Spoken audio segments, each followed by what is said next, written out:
Hey everyone, this is Amit from IT Patna. स्वागत करता हूँ आप सभी का इस खूबसूरत से प्लेटफॉर्म पे। आज के इस वीडियो में हम लोग डिटरमिनेंट के बारे में पढ़ेंगे।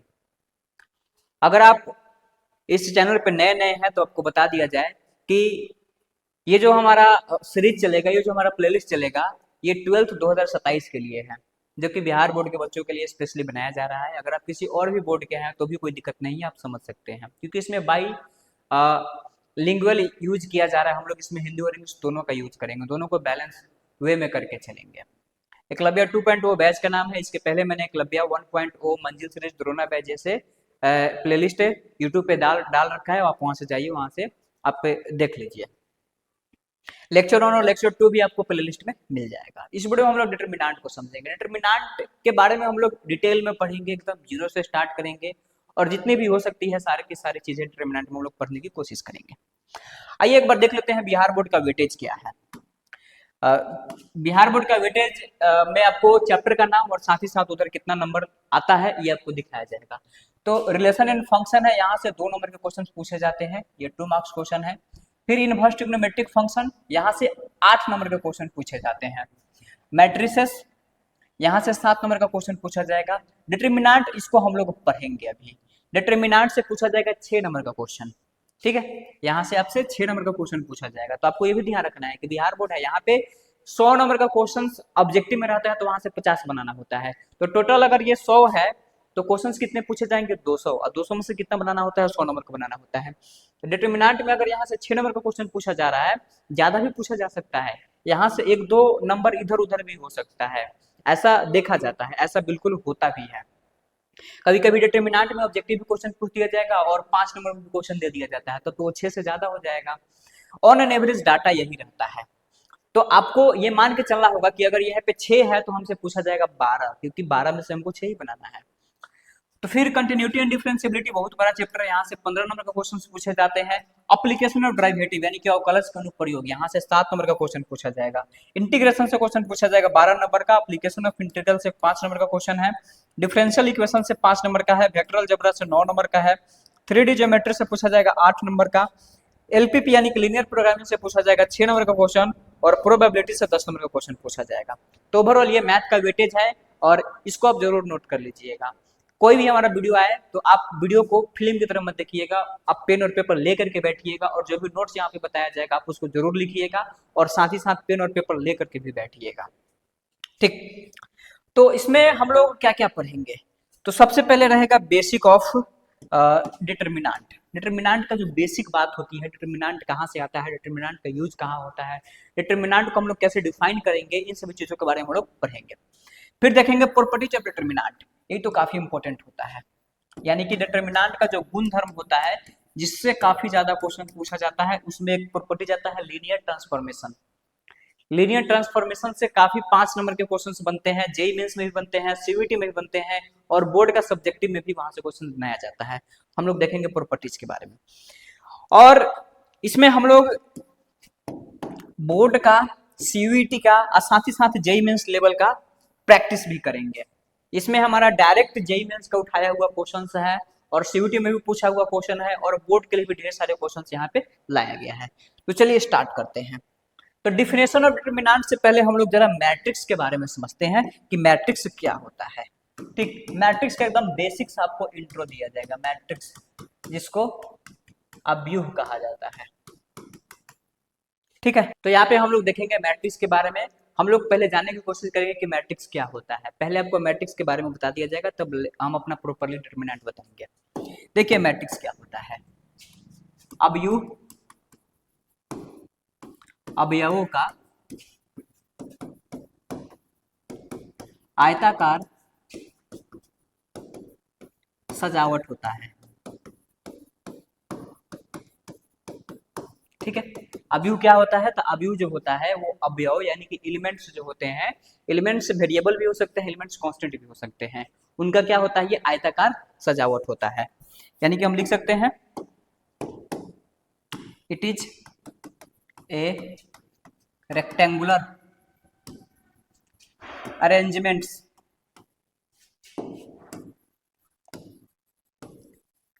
of elements मैट्रिक्स जो होता है वो एलिमेंट्स का रेक्टेंगुलर अरेंजमेंट होता है। अब चूंकि स्क्वायर भी रेक्टेंगल ही होता है, आप ये मत समझिए कि स्क्वायर क्यों नहीं लिखा जा रहा है, रेक्टेंगल का ही पार्ट होता है स्क्वायर। अगर सारा साइड इक्वल हो जाएगा तो उसको स्क्वायर का दिया जाएगा। तो अवयव क्या होता है, अवयव अवयव का आयताकार सजावट होता है। अब ये जो अवयव होता है यानी कि जो एलिमेंट होते हैं, एलिमेंट, ये एलिमेंट वेरिएबल भी हो सकते हैं या कांस्टेंट भी हो सकते हैं। एलिमेंट कुछ भी हो सकता है, एलिमेंट वेरिएबल के तौर पे भी आता है, एक्स वाई जेड भी आता है, साइन थीटा कॉस थीटा भी आता है, कांस्टेंट भी आता है, 2 4 6 0 भी आता है। तो ये अवयव हो गया मैट्रिक्स। रेक्टेंगुलर अरेंजमेंट है तो क्या किया जाता है कि मान लेते हैं कि कोई अवयव ए है। ऐसे नॉर्मली अवयव जो होता है, नॉर्मली जो मैट्रिक्स होता है उसको कैपिटल लेटर से डिनोट किया जाता है। तो अगर ये ए लिखा हुआ है तो इसके अंदर क्या करते हैं कि हम एक ऐसे स्क्वायर ब्रैकेट लगा करके और एलिमेंट को रखते हैं। ये जो स्क्वायर ब्रैकेट है ये मैट्रिक्स का सिंबल है। क्या है ये? मैट्रिक्स का symbol, symbol of matrix. Square bracket के अंदर क्या करेंगे, एलिमेंट को रखेंगे। ठीक, तो मान लेते हैं कोई मैट्रिक्स हमारे पास ए है, तो इसके अंदर एलिमेंट जैसे कि रखा हुआ है यहाँ पे 2 3 4 6 7 8 9 0 -1, तो ये भी क्या बन जाएगा, एक प्रकार का मैट्रिक्स ही बन जाएगा। तो यहाँ पे गौर कीजिएगा, ये वाला जो अरेंजमेंट होता है ये, इसको हम बोल सकते हैं हॉरिजॉन्टल लाइन, इसको बोला जाता है रो। ठीक है, इसको क्या बोला जाएगा, रो। और ये जो वर्टिकल लाइन है इसको बोला जाएगा, मतलब ये जो ऐसे वर्टिकल लाइन लिखा हुआ है इसको बोला जाएगा कॉलम। ठीक, तो ये क्या हो जाएगा, कॉलम। तो आपको बताया गया ना कि एकदम बेसिक से हम यहाँ पे चल रहे हैं, हम मान के चल रहे हैं आपको कुछ नहीं आता है। अगर आप मैथ्स में कुछ भी नहीं पढ़े हैं और चाहते हैं कि यहाँ से आप स्टार्ट करें तो ये बिल्कुल आपके लिए सुनहरा मौका है। और यहाँ पे बेसिक से हमारा लेवल जाएगा, अभी वीडियो में आप और वेट कीजिएगा तो लेवल हमारे अपने आप ऊपर चला जाएगा। तो इसको रो बोला जाएगा, इसको कॉलम बोला जाएगा। अब काउंट कीजिए तो इसमें कितना रो है, तो 1 2 3, इसके पास 3 रो है, तो रो को डिनोट करते हैं m से। और इसके पास कॉलम कितना है, तो 1 2 3, इसके पास 3 कॉलम है, तो कॉलम को नॉर्मली डिनोट किया जाता है n से। ठीक, इसको पढ़ते हैं m क्रॉस n। m क्या होगा, नंबर ऑफ रोज, n क्या होगा, नंबर ऑफ कॉलम्स। ठीक है, अगर आप प्योर हिंदी मीडियम के भी हैं तो इसमें आपको कोई दिक्कत नहीं होना चाहिए। Number of rose, number of columns, +2 के स्टूडेंट को इतना पता होना चाहिए और इतना इंग्लिश तो आना ही चाहिए। तो ये मैट्रिक्स की कहानी है। मैट्रिक्स का जो एलिमेंट होता है उसका नॉर्मली सिंबल होता है AIJ। क्या होगा, AIJ। ये क्या होता है, जनरल फॉर्म होता है, या आप समझ सकते हैं जनरल सिंबल AIJ। आई क्या बताएगा, तो आई बताता है रो को, और जे क्या बताता है, तो जे बताता है कॉलम को। ठीक है, तो यहाँ पे जैसे कि लिखा हुआ है, मान लेते हैं कि कोई एक मैट्रिक्स है A और ये लिखा हुआ है 2 3 4 6, ऐसे लिखा हुआ है। चलिए ऐसे लिखा हुआ है, तो एक बार देखिए जरा, आई का मतलब होता है रो, ये वाला, ये हॉरिजॉन्टल हिस्सा। तो इसके पास कितना रो है, 1 2 3, तो यहाँ पे लिखेंगे 3। क्रॉस, इसके पास कितना कॉलम है, 1 2, तो यहाँ पे 3 क्रॉस 2। तो जो 3 क्रॉस 2 यानी कि m क्रॉस n लिखा जाता है, इसको बोलते हैं order of A matrix. Order of A matrix बोला जाता है। ठीक है, और चूंकि कहीं पर अगर m बराबर n आ जाए, मतलब कि नंबर ऑफ रोज और नंबर ऑफ कॉलम्स आपस में क्या हो जाए, बराबर हो जाए। नंबर ऑफ रोज अब बराबर क्या हो जाए, नंबर ऑफ कॉलम्स, तो ये जो स्पेशल मैट्रिक्स बनता है इसको कहा जाता है स्क्वायर मैट्रिक्स। स्क्वायर मैट्रिक्स यानी कि इसको कहा जाएगा वर्ग अवयव। क्या कहा जाएगा, इसको वर्ग अवयव कहा जाएगा, स्क्वायर मैट्रिक्स कहा जाएगा। इसको नंबर ऑफ रोज और नंबर ऑफ कॉलम्स आपस में क्या होना चाहिए, बराबर होना चाहिए। ठीक है, तो नॉर्मली मान लेते हैं कि हमारे पास कोई एक मैट्रिक्स ए है और इसके एलिमेंट्स को लिखना है 2 3 4 5, तो इस एलिमेंट का पोजीशन क्या होगा, तो इस एलिमेंट का पोजीशन देखिएगा। जैसे कि देखना है कि ये किस रो और किस कॉलम में है। तो अगर हम यहाँ से स्टार्ट करते हैं तो ये पहला रो हो गया और पहला कॉलम हो गया, तो इसको बोला जाता है A11। जो फर्स्ट वाला आता है उसको आई बोलते हैं, सेकंड वाला को जे बोलते हैं। तो पहला वाला रो को बताएगा, दूसरा वाला कॉलम को बताएगा। अगर रेंडमली हम इसके बारे में चाहते हैं कि चलिए इसका पोजीशन बता दीजिए, तो इसका पोजीशन के लिए क्या करेंगे, तो देखिए ये 5 नंबर जो है ना, ये पहला दूसरा रो में लिखा हुआ है, तो यहाँ पे लिखेंगे A2। ये दूसरा रो में है और दूसरा कॉलम में है, तो A22। अगर इसके पास आते हैं तो ये 3 जो है ये पहला रो में लिखा हुआ है, तो यहाँ पे A1 लिख दिए, और ये दूसरा कॉलम में है तो यहाँ पे 2 लिख दिए। जब इसके पास आएंगे तो यहाँ पे देखिएगा 4 1 2, ये दूसरा कॉलम में है, सॉरी दूसरा रो में है लेकिन पहला कॉलम में है, तो लिखेंगे A21। ठीक है, और इसका ऑर्डर क्या होगा, तो 2 क्रॉस 2 होगा। तो नॉर्मली अगर कोई मैट्रिक्स है जिसका ऑर्डर 2 है, तो इसको हम लोग ऐसे लिख सकते हैं, A बराबर A11 A12 A21 और A22। ये पहला जो है ना वो क्या बताता है, रो, दूसरा क्या बताता है, कॉलम। जो फर्स्ट में आएगा वो रो बताएगा, जो सेकंड में आएगा वो कॉलम बताएगा। AIJ लिखते हैं तो आई का मतलब रो होता है और जे का मतलब कॉलम होता है। तो ये मैट्रिक्स को डिनोट करने का सिंबल है। उसी प्रकार से मान लेते हैं कि हमारे पास कोई एक ऐसा मैट्रिक्स आ जाए जिसका ऑर्डर 3 हो, तो हम इसको ऐसे लिख सकते हैं, A11 A12 A13 A21 A22 A23 A31 A32 और A33। ठीक है, तो इसको क्या बोलते हैं हम लोग, ये 3 क्रॉस 3 ऑर्डर वाला मैट्रिक्स है। ठीक, चलिए इतना मैट्रिक्स के बारे में जानना जरूरी था। अब हम लोग आते हैं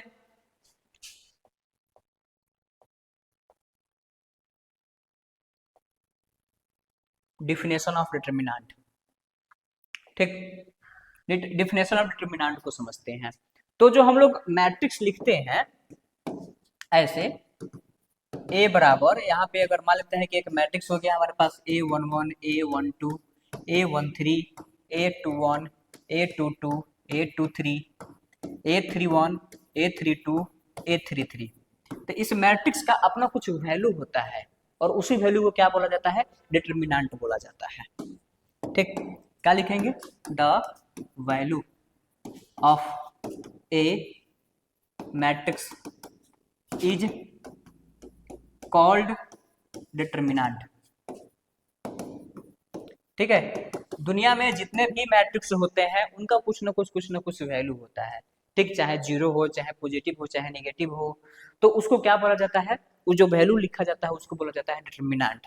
तो हम लिख सकते हैं कि किसी अवयव यानी कि मैट्रिक्स, किसी अवयव के सांख्यिक मान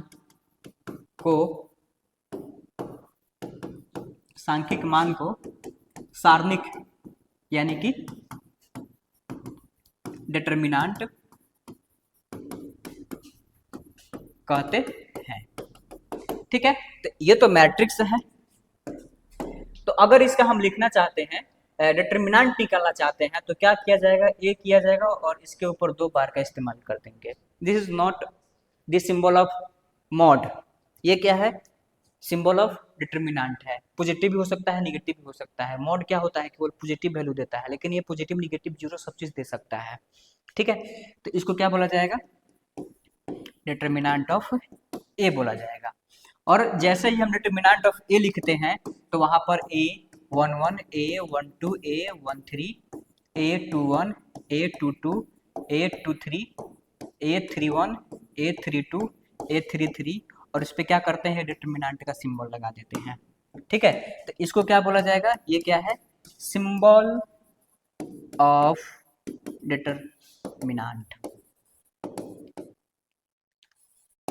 ठीक है, ये डिटरमिनेंट का क्या हो जाएगा, सिंबल हो जाएगा। ठीक, तो ये डिटरमिनेंट का बेसिक डिफिनेशन है। चलिए अब हम लोग देखेंगे सेकेंड ऑर्डर डिटरमिनेंट यानी कि द्वितीय कोटि सारणिक को।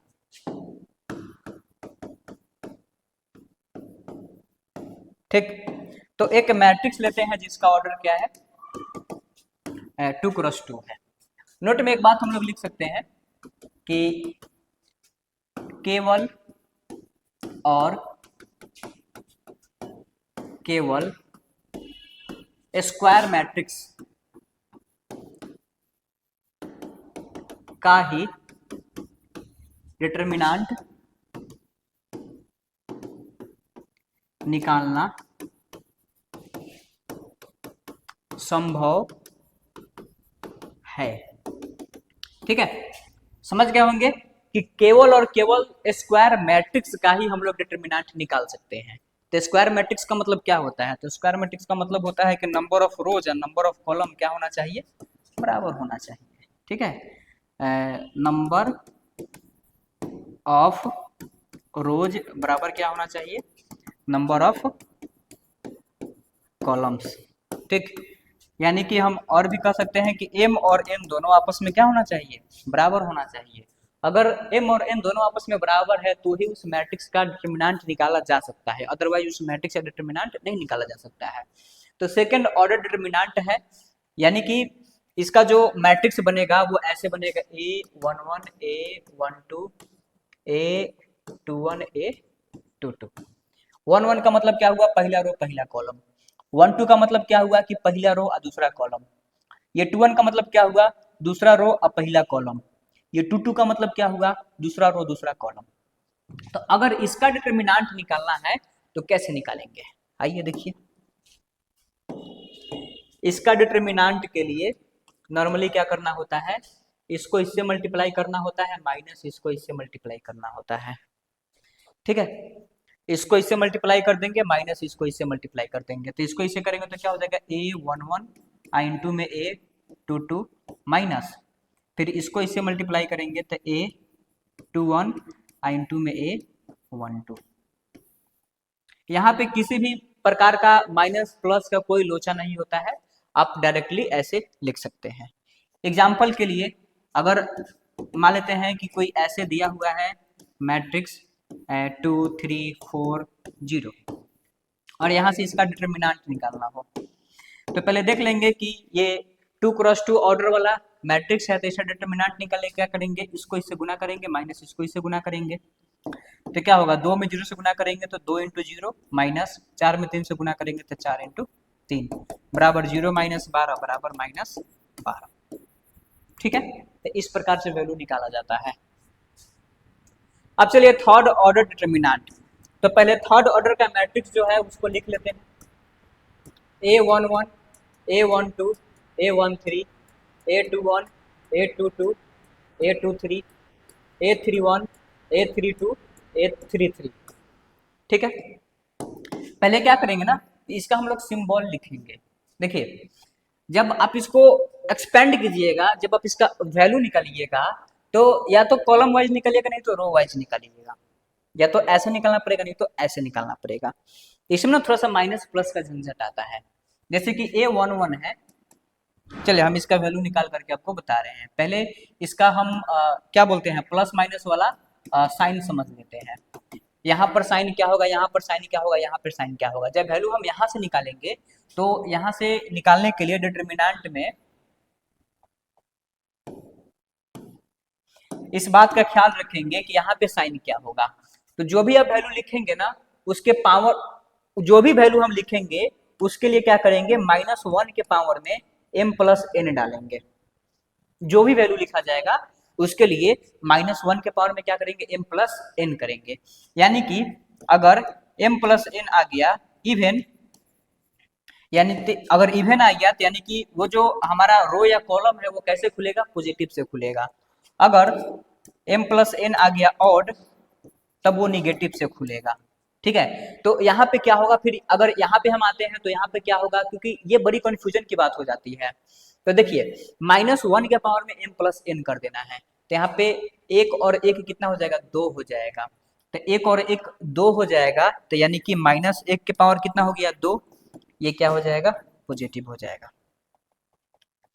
ठीक है, तो अगर इवन रहेगा तो पॉजिटिव, ऑड रहेगा तो निगेटिव। तो ये क्या है, इवन है, तो इवन है तो यहाँ पे क्या लिखेंगे, पॉजिटिव। ठीक है, उसके बाद ये 1 + 2 क्या हो जाएगा, ऑड, तो यहाँ पे क्या लिखाएगा, निगेटिव। फिर 1 + 3 क्या है, इवन, तो क्या लिखाएगा, पॉजिटिव। फिर 2+1 क्या है, ऑड है, तो यहाँ पे क्या लिखाएगा, निगेटिव। ये 2+2 क्या हो जाएगा, 4, जो कि इवन है, तो यहाँ पे क्या लिखाएगा, पॉजिटिव। ये 2+3 क्या हो जाएगा, ऑड, तो ऑड है तो यहाँ पे क्या लिखाएगा, निगेटिव। फिर 3+1 क्या हो जाएगा, इवन हो जाएगा, तो इवन हो जाएगा, तो यहाँ पे क्या लिखाएगा, पॉजिटिव हो जाएगा। 2+3 क्या हो जाएगा, ऑड, तो 2+3 ऑड हो जाएगा, तो यहाँ पे लिखाएगा निगेटिव, और यहाँ पे फिर पॉजिटिव। ठीक है, तो ऐसे डिटर्मिनेंट को हम लोग ओपन करेंगे, पॉजिटिव निगेटिव पॉजिटिव, इसके लिए पॉजिटिव, इसके लिए निगेटिव, फिर इसके लिए पॉजिटिव। तो अगर हम यहाँ से करते हैं तो बाकी काम बन जाएगा, मतलब कोई भी एक रो या कोई भी एक कॉलम को उठा करके 3x3 वाला जो डिटर्मिनेंट होता है उसको एक्सपेंड कर देना होता है। और 4x4 हमारे सिलेबस में नहीं है, वो बीटेक में पढ़ा जाता है 4x4 वाला। तो चलिए यहाँ से इसको निकाल के देखते हैं पहले। तो चूंकि हमारे पास a बराबर लिखा हुआ है A11 A12 A13 A21 A22 A23 A31 A32 A33, ठीक है। तो यहाँ से डिटर्मिनेंट बराबर हम लोग क्या लिखेंगे, तो A11 है, तो A11 का जो रेस्पेक्टिव रोज और जो रेस्पेक्टिव कॉलम है उसको छोड़ देना है, अब बाकी जो है उसका डिटर्मिनेंट निकाल देना है इसके साथ, ठीक है।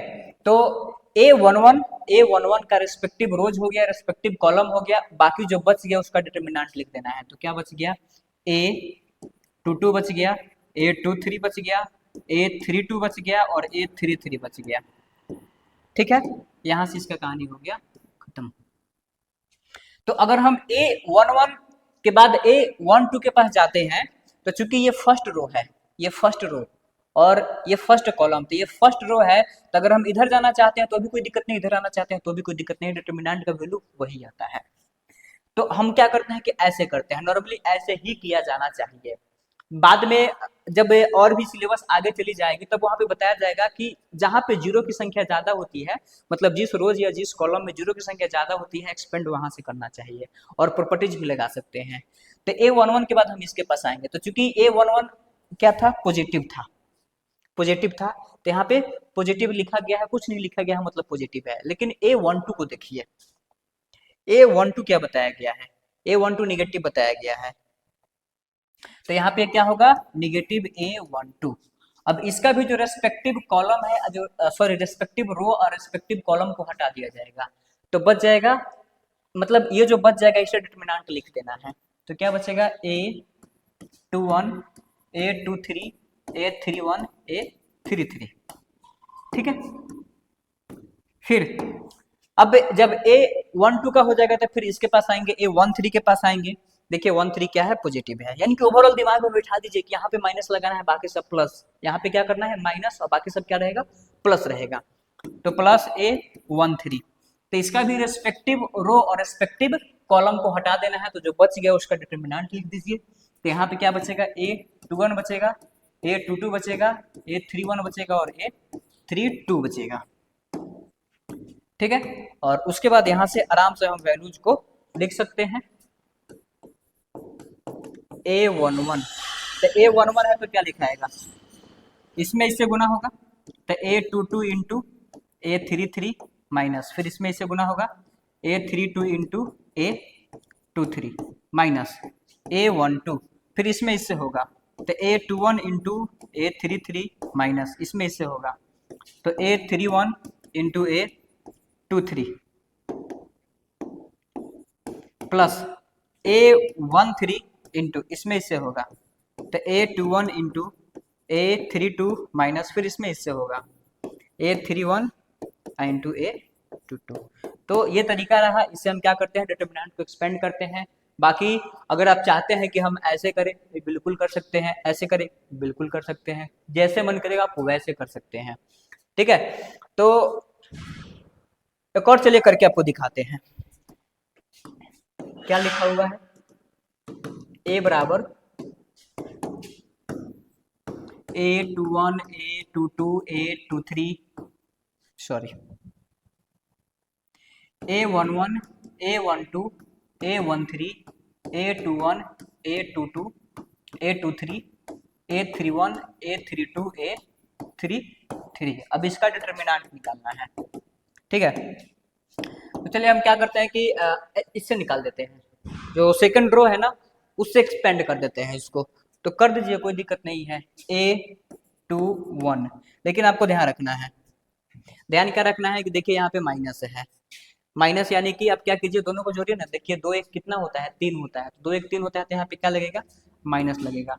और उसके बाद इसका रिस्पेक्टिव रो और इसका रिस्पेक्टिव रो और इसका रिस्पेक्टिव कॉलम को हटा दीजिए, जो बच जाएगा A12 A13 फिर A32 और A33, आप इसको यहाँ पे रख दीजिए। ठीक, अब A22 के पास आएंगे तो ये तो पॉजिटिव होगा, क्योंकि 2 और 2 4 जो कि इवन नंबर है।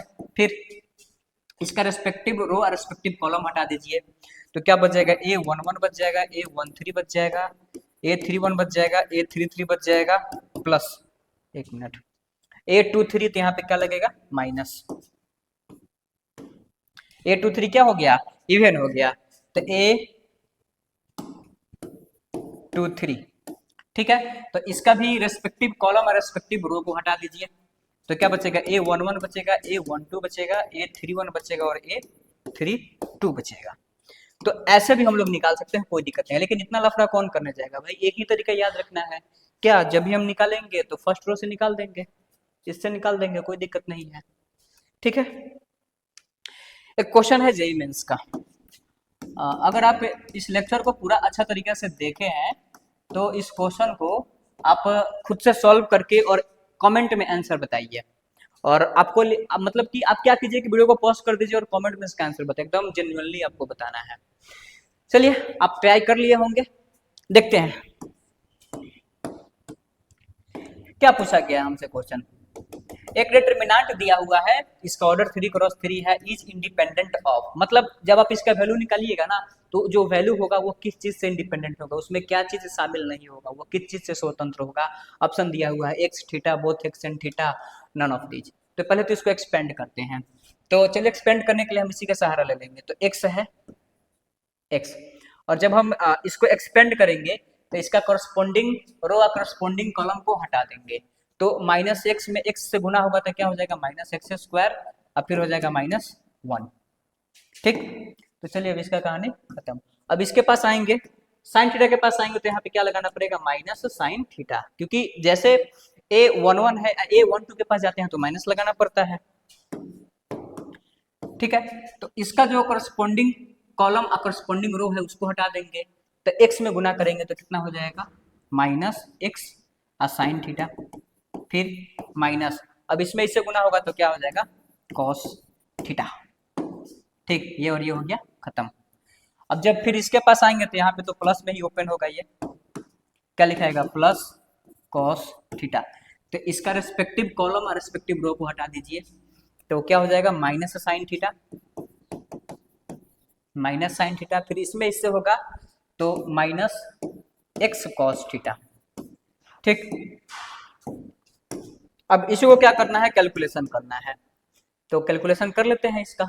मान लेते हैं कि ये डेल्टा के बराबर है, तो डेल्टा बराबर क्या हो जाएगा, ये गुना होगा तो -x³ -x, इसमें से गुना होगा तो माइनस माइनस क्या हो जाएगा, प्लस x, साइन थीटा में साइन थीटा से तो साइन स्क्वायर थीटा, फिर ये माइनस माइनस प्लस, इसमें गुना होगा साइन में कॉस है तो sign theta into cos theta, फिर इसमें गुना होगा कॉस में माइनस साइन से तो minus sign theta into cos theta, फिर प्लस माइनस क्या हो जाएगा, -x, और कॉस में कॉस से गुना होगा तो क्या बन जाएगा, कॉस स्क्वायर थीटा, ठीक है। तो फिर जब यहाँ से देखेंगे तो ये होगा -x⁻³ -x, और देखिए यहाँ पे साइन स्क्वायर थीटा है और उसके साथ x है, फिर साइन स्क्वायर थीटा, पहली बात ये और ये दोनों क्या हो रहा है, कट रहा है, sign theta into cos theta, और यहाँ पे sign theta into cos theta, दोनों आपस में कट रहा है, तो कट रहा है तो इसको काट दीजिए, हटा दीजिए। फिर यहाँ पर देखा जाए तो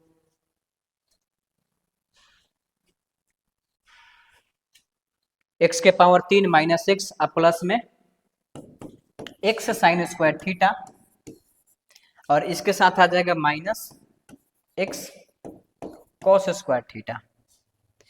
तो अगर x कॉमन लेते भी हैं, एक मिनट एक बार कैलकुलेशन देख लेते हैं, ये x हो गया, x ये और ये गया, तो x में माइनस एक्स हो तो minus x square minus one, ठीक है, माइनस साइन थीटा, ये और ये गया तो minus x sine theta minus cos theta plus cos theta, तो ये और वो गया, ये और वो गया, तो फिर माइनस साइन थीटा। हाँ हाँ, देखिए यहाँ पे देखिए, जब हम ऐसे किए हैं तो माइनस साइन थीटा में 1 से गुना किया है तो माइनस साइन थीटा आ गया, और फिर माइनस, तब कॉस थीटा में माइनस एक्स से गुना करेंगे तो माइनस एक्स कॉस थीटा, तो माइनस माइनस क्या बन जाएगा, प्लस बन जाएगा। यहाँ पे छोटा सा मिस्टेक हुआ है, यहाँ पे ये क्या बन जाएगा, प्लस बन जाएगा, तो प्लस बन जाएगा तो ये भी क्या बन जाएगा, प्लस, ये भी क्या हो जाएगा, प्लस। यानी कि अब हम लोग लिखेंगे माइनस एक्स के power 3 minus x plus x common हो जाएगा, तो sine square theta plus cos square theta, ठीक है। तो यहाँ से माइनस एक्स के power 3 minus x plus x, क्योंकि ये sine square theta plus cos square theta बराबर कितना हो जाएगा, 1 हो जाएगा, यानी कि ओवरऑल ये एक्स और एक्स भी कट जाएगा, तो एक्स और एक्स कट जाएगा तो माइनस एक्स के पावर 3 आएगा। तो जरा क्वेश्चन में देखिए क्या पूछा है कि ये जो वैल्यू है ना, ये किस चीज से इंडिपेंडेंट है, ये किस चीज से स्वतंत्र है, मतलब इसका जब हम डिटरमिनेंट निकालेंगे तो इसमें क्या नहीं आएगा, तो भाई एक्स वाला टर्म तो आ रहा है, क्या नहीं आ रहा है, तो थीटा नहीं आ रहा है, तो ऑप्शन बी करेक्ट हो जाएगा। तो होप सो ये क्वेश्चन आपको समझ में आया होगा, ये बहुत ही अच्छा क्वेश्चन है जेईई मेंस का पीवाईक्यू। एक और क्वेश्चन है, साबित करना है कि इतना बराबर उतना कैसे होता है। तो नॉर्मली जैसे कि डिटरमिनेंट को एक्सपेंड किया जाता है उस तरीके से आप बिल्कुल इसको बना सकते हैं, तो आप जरूर यहाँ से कम 5 मिनट का समय लीजिए, क्योंकि आप क्या है कि फ्रेशर होंगे और ऐसे ऐसे क्वेश्चंस को बनाएंगे तो जरूर कुछ ना कुछ गलती होगा, तो उस गलती से आप सीखिएगा, और इसी को बोलते हैं प्रिपरेशन। जब तक आप गलती से कुछ सीखेंगे नहीं तब तक आपका प्रिपरेशन अच्छा नहीं होगा। तो पहले क्या कीजिए कि इसको पॉज कर दीजिए और खुद से बनाइए। चलिए इसको सॉल्व करते हैं। देखिए इसको डेल्टा मान लेते हैं और उतना इसको प्रूव करना है, तो डेल्टा बराबर क्या करते हैं कि ए ले लेते हैं, उसके बाद इसका करस्पॉन्डिंग कॉलम और रो इसको बंद कर देते हैं, तो क्या हो जाएगा, बी में सी से गुना होगा तो बी सी माइनस एफ में एफ से गुना होगा तो हो जाएगा एफ स्क्वायर, ठीक है। फिर माइनस एच और इसका करस्पॉन्डिंग कॉलम रो बंद कर देते हैं, तो एच में सी से गुना होगा तो एच सी, और फिर जी में एफ से गुना हो जाएगा तो माइनस जी एफ प्लस,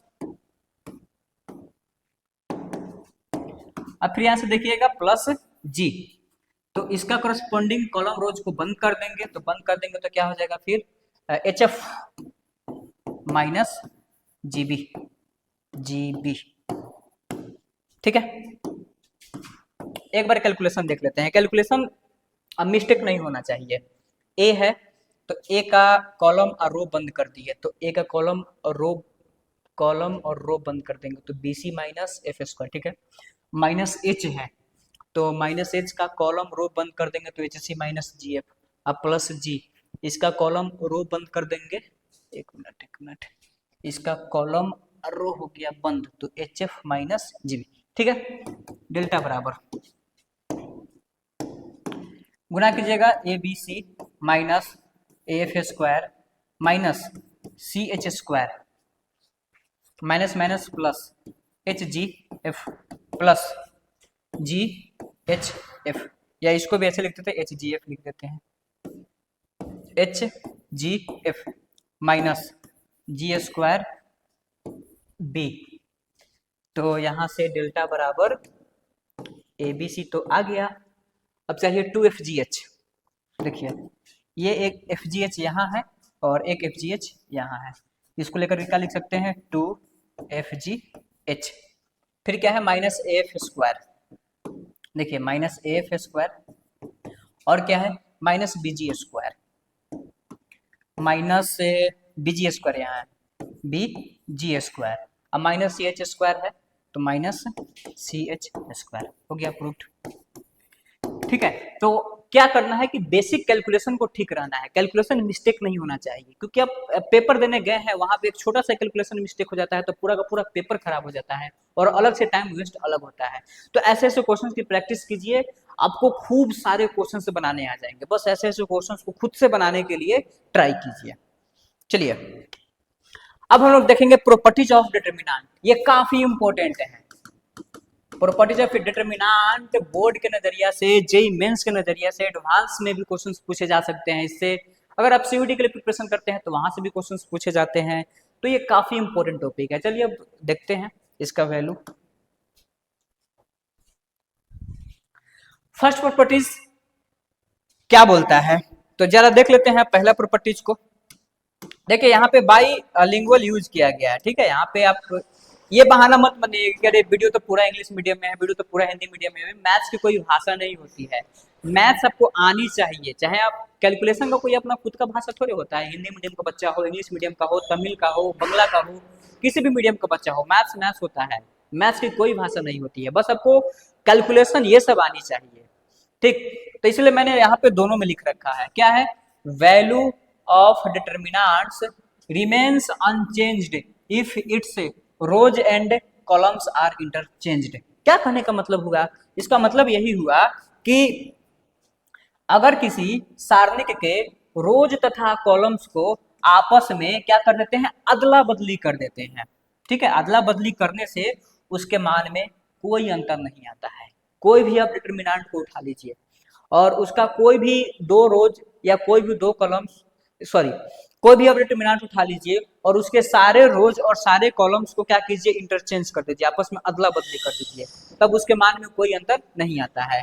और आपको याद होगा एक बात, क्या बात याद होगा, कि मान लेते हैं कि हमारे पास अगर कोई एक मैट्रिक्स ए मान लेते हैं कि लिखा हुआ है, तो हम लोग क्या करते थे, इसका ट्रांसपोज निकालते थे, याद होगा। अगर नहीं पता है तो आप लिख लीजिए, ट्रांसपोज ऑफ मैट्रिक्स।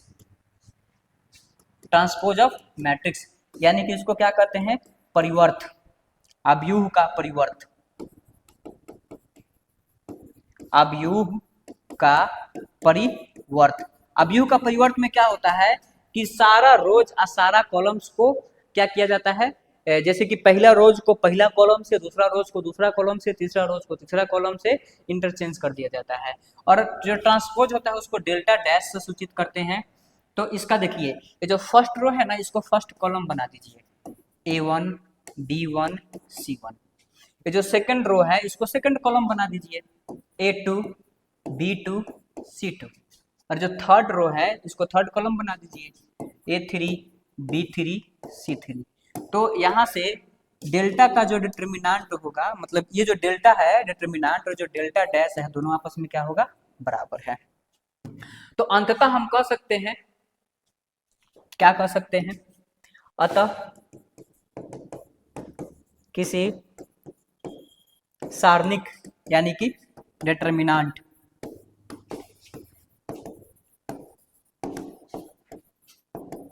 तथा उसके परिवर्त यानी कि ट्रांसपोज का मान एक दूसरे के बराबर होता है, ठीक है। ये क्या है, ये पहला प्रॉपर्टी है। आइए प्रॉपर्टी नंबर 2 को देखते हैं। दूसरा प्रॉपर्टी क्या बोलता है, इफ एनी टू रोज और columns are interchanged then value of determinant changes by negative sign. कहने का क्या मतलब हुआ कि अगर किसी सारणिक में दो रोज या कॉलम्स को अदला बदली कर दिया जाए तब उसका मान ऋणात्मक हो जाता है। आप किसी भी डिटरमिनेंट को उठाइए और उसके सारे कॉलम्स या सारे रोज को देखिए, उसमें से किसी भी दो रोज या किसी भी दो कॉलम्स को आपस में क्या कर दीजिए, अदला बदली कर दीजिए, इंटरचेंज कर दीजिए, तो देखिएगा कि डिटरमिनेंट का जो वैल्यू है वो निगेटिव हो जाता है। और इतना मत याद रखिएगा कि जो नियम कानून रोज पे लगेगा ना, वो नियम कानून पक्का कॉलम्स पे भी लगेगा। तो अगर मान लेते हैं कि कहीं पे हम केवल रोज की चर्चा किए और कॉलम्स की चर्चा नहीं कीजिए, तो बाय डिफॉल्ट आप मान के चलेगा कि ये कहानी अगर ये रूल अगर रोज पे लग रहा है तो ये पक्का ये कॉलम्स पर भी लगेगा, ठीक है।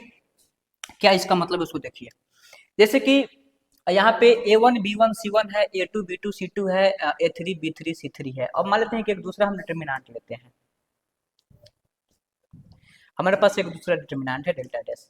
क्या किए कि इसको तो R1 बोलते हैं, ये R1 है ये R2 है और ये क्या है R3, first row, second row, third row. इसको बोला जाता है C1, इसको बोलते हैं C2 और इसको बोलते हैं C3। ठीक, ये क्या है फर्स्ट कॉलम, सेकंड कॉलम और थर्ड कॉलम है। तो यहां से हम क्या करते हैं कि 1 मिनट, इसमें कोई भी दो रोज को उठाते हैं, R1 को क्या किए R2 से इंटरचेंज किए। याद रखिएगा रो से कॉलम नहीं जाया जाता है, ये गलत हो जाएगा क्योंकि ट्रांसफॉर्मेशन हमेशा लिनियर होता है, वो आगे भी बताया जाएगा। कभी भी आप ऐसा मत सोचिए कि एक रो को उठा लिया और एक कॉलम को उठा लिया, आपस में इंटरचेंज करिए तो इसका वैल्यू निगेटिव हो जाएगा, कभी नहीं होगा। कोई भी दो रो को उठाइए या कोई भी दो कॉलम को उठाइए और तब उसके वैल्यू को आपस में इंटरचेंज कीजिए, देखिए उसका वैल्यू अपने आप निगेटिव हो जाएगा। तो R1 को किससे इंटरचेंज करना है R2 से करना है, तो क्या होगा सो देखिए, मान लेते हैं कि एक नया हम बना रहे हैं डिटरमिनेंट, तो R1 को क्या किया R2 से रिप्लेस कर दिए, तो R1 के बदला में R2 लिखेंगे, R2 के बदला में R1 लिखेंगे, यानी कि इसके बदले में इसको लिखेंगे A2 B2 C2 और नीचे लिखेंगे A1 B1 C1, जिसके बारे में नहीं कहा जाता है उसको एज इट इज लिख दिया जाता है A3 B3 C3। ठीक, तो बाद में पता चलेगा कि जो डेल्टा है ना ये निगेटिव ऑफ डेल्टा डैश के बराबर हो जाएगा। ठीक है, याद रखना है इस बात को। Next properties 3। प्रॉपर्टीज 3 क्या है, if a determinant has any two rows और columns identical then its value is zero. ये काफी इंपॉर्टेंट प्रॉपर्टीज है। अगर किसी सारणिक का कोई भी दो रोज या कॉलम्स एक दूसरे के बराबर हो जाए तब उसका मान क्या हो जाएगा जीरो हो जाएगा। मतलब कितना इंपॉर्टेंट ये टॉपिक आ गया कि अगर एक डिटरमिनेंट उठा लेते हैं, अब उसमें हम देख रहे हैं कि अगर मान लेते हैं कि पहला रो और तीसरा रो दोनों का एलिमेंट्स आपस में बराबर हो जाए, या पहला कॉलम दूसरा कॉलम दोनों का आपस में वैल्यू बराबर हो जाए, तो बिना किसी एक्सपेंशन के, बिना किसी न्यूमेरिकल कैलकुलेशन के उसका वैल्यू हम जीरो लिख देंगे।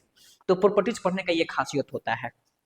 जैसे कि देखिए यहाँ पे एक डिटरमिनेंट लिया गया है A1 B1 C1 है, A2 B2 C3 है, A1 B1 C1 है, यानी कि आप कह सकते हैं कि जो फर्स्ट रो है R1 वो थर्ड रो के बराबर है।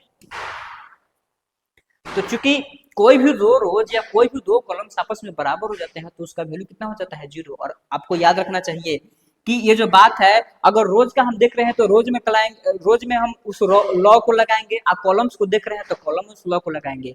कभी भी ऐसा मत सोचिएगा कि अगर मान लेते हैं कि एक रो और एक कॉलम दोनों आपस में बराबर हो जाए तो उस डिटरमिनेंट का वैल्यू जीरो कर देंगे, बिल्कुल नहीं। दो रोज या दो कॉलम्स आपस में एक दूसरे के बराबर होगा तब वो जीरो होगा। अगर आप इसका प्रूफ लिखना चाहते हैं तो देखिए एकदम फट से प्रूफ हो जाएगा।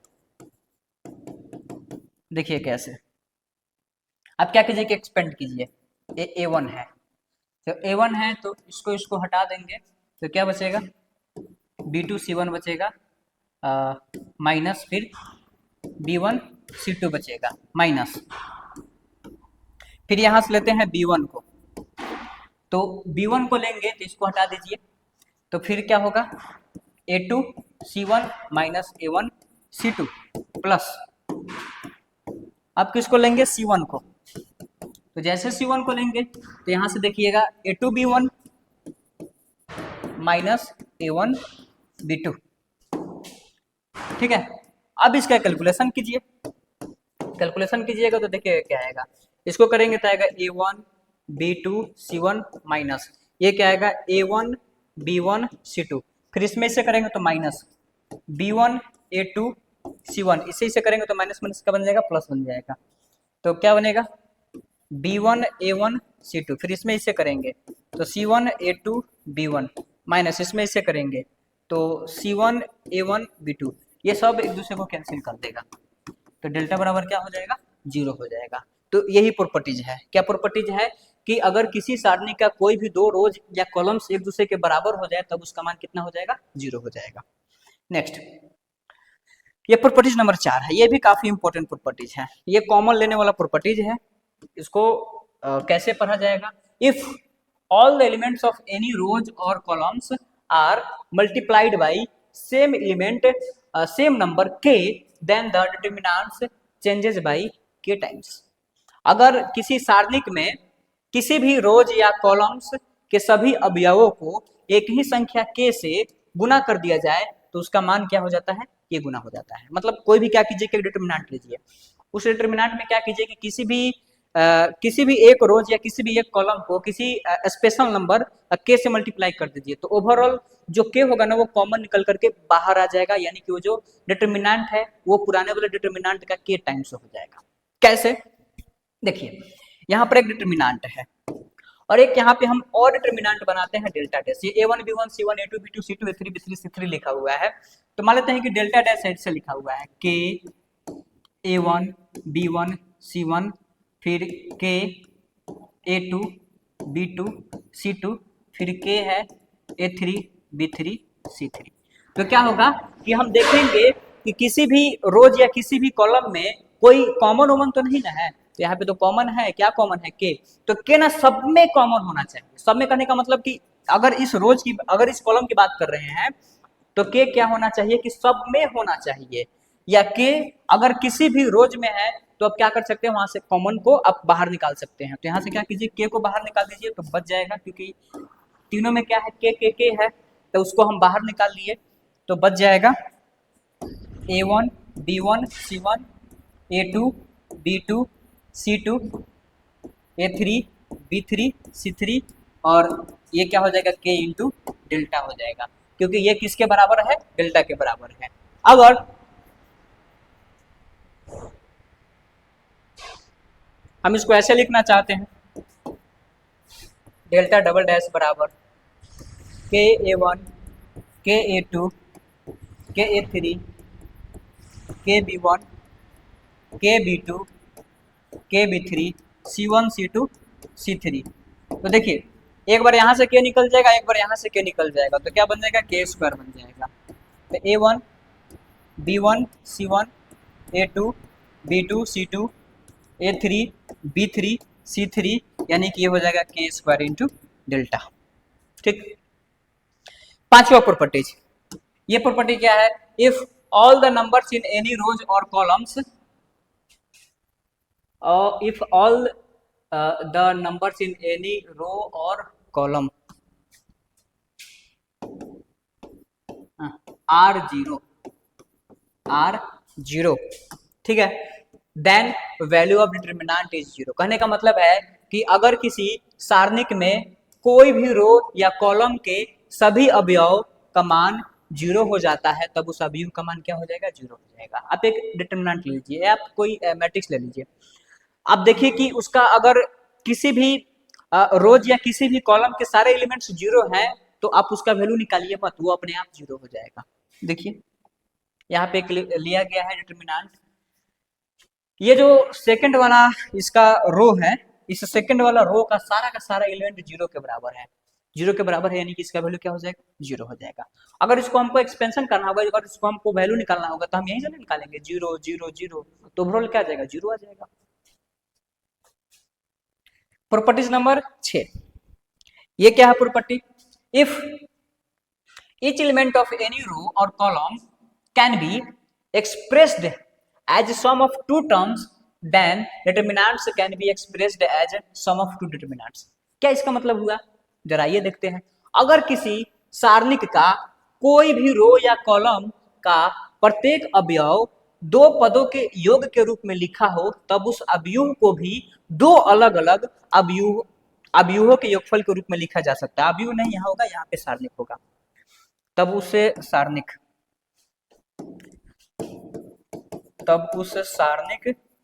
को भी दो अलग अलग सारणिकों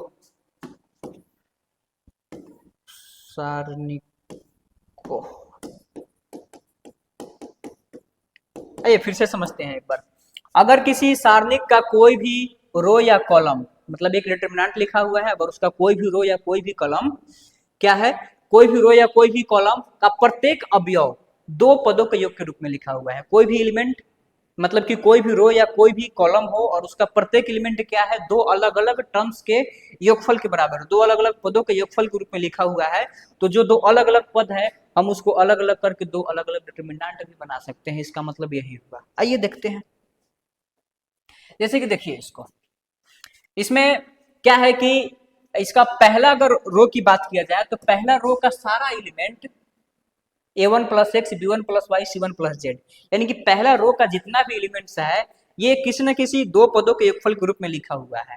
तो हम बाकी सबको कांस्टेंट रखते हुए उसको दो अलग अलग डिटरमिनेंट के टर्म्स में हम लिख सकते हैं, यानी कि ये इसके बराबर हो जाएगा। क्या कीजिए कि यहाँ से A1 को अलग कर लीजिए, तो A1 को अलग कर लीजिएगा तो A2 A3 रहेगा। B1 को अलग कर लीजिएगा तो B1, तो यहाँ पे B2 B3 रहेगा। और C1 को अलग कर लीजिएगा तो यहाँ पे C2 और C3 रहेगा।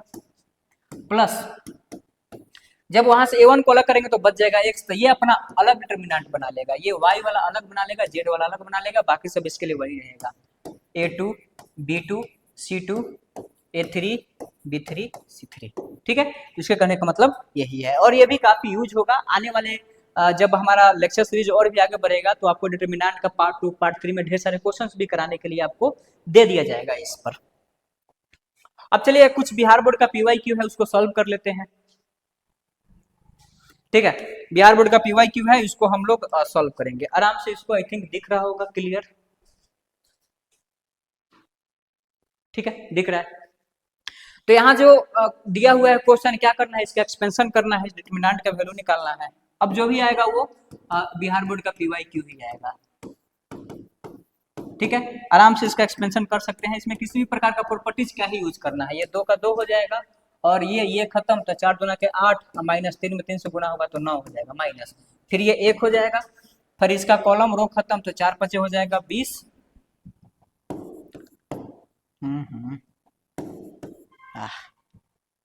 4 5 20, और माइनस फिर 7 3 के कितना हो जाएगा, 21 हो जाएगा, प्लस फिर ये वाला 1, तो इसका कॉलम रो खत्म हो जाएगा, तो 5 3 के 15, माइनस 7 दूना के 14, तो यहाँ से लिख सकते हैं 8 में से 9 घटेगा माइनस 1, ये हो जाएगा -2, और फिर 20 में से 21 घटेगा -1, माइनस माइनस क्या हो जाएगा, प्लस हो जाएगा, +1 हो जाएगा, और ये 15 में से 14 घटेगा बचेगा 1, तो ये कितना बन जाएगा, 0 बन जाएगा, यानी कि ऑप्शन डी करेक्ट हो जाएगा, ठीक है।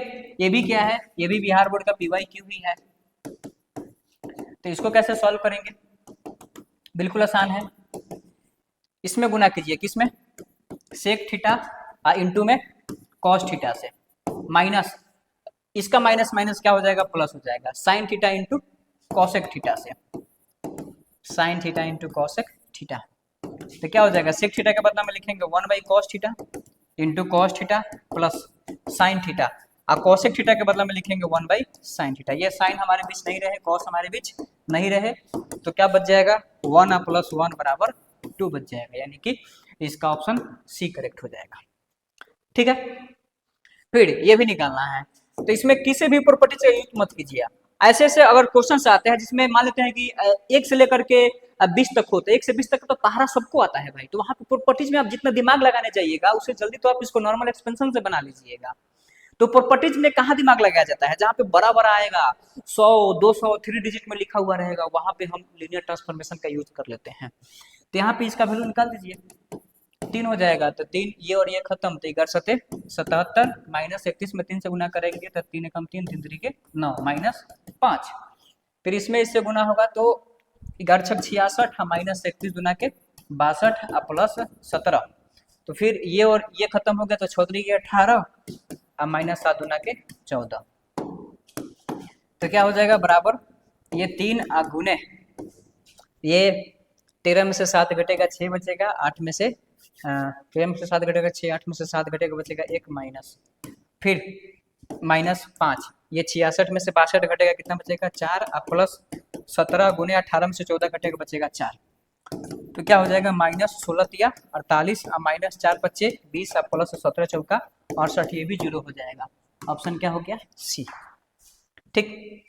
नेक्स्ट, अब इसका निकालिएगा, तो इसका नॉर्मली जो हम लोग जानते हैं वही होगा, ये 4 में इससे भी गुना कर दीजिए, फिर मतलब सबको गुना कर दीजिए, ठीक। तो 4 में 2 से गुना कीजिएगा तो 8 हो जाएगा, फिर 4 में -2 से गुना कीजिएगा तो -8 होगा, 4 में 1 से गुना कीजिएगा तो 1 होगा, 4 में 0 से गुना कीजिएगा तो 0 हो जाएगा, देख लीजिए 8 - 8 1 0, 8 - 8 1 0, ऑप्शन डी करेक्ट हो जाएगा। ये भी क्या है, बिहार बोर्ड का PYQ है,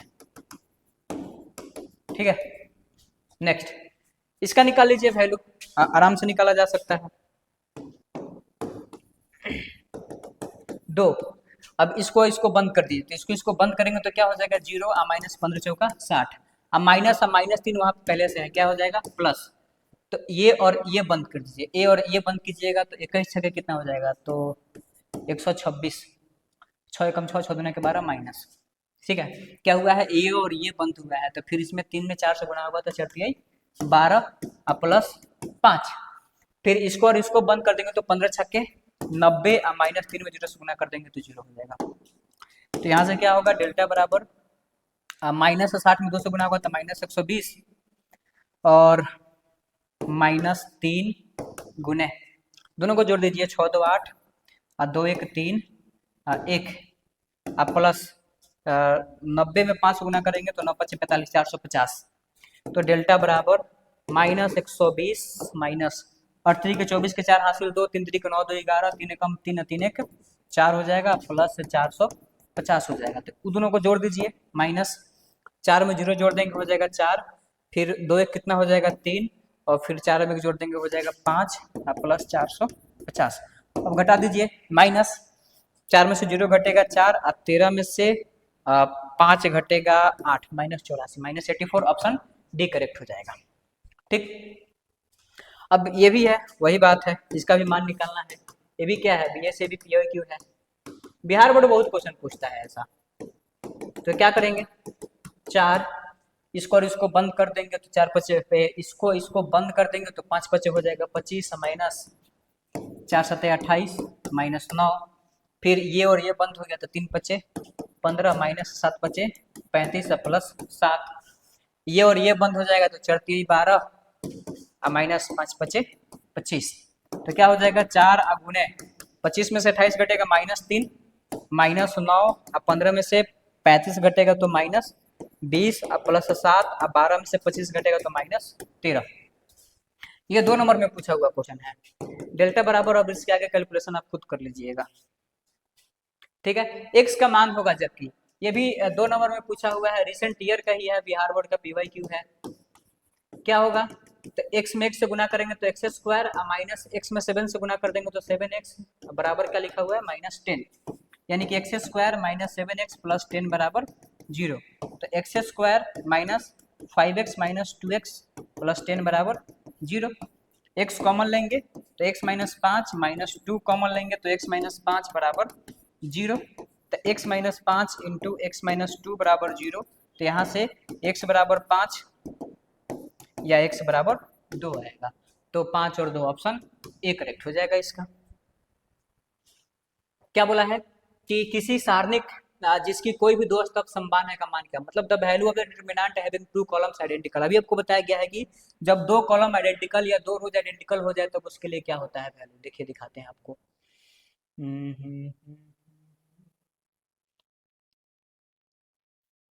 एक मिनट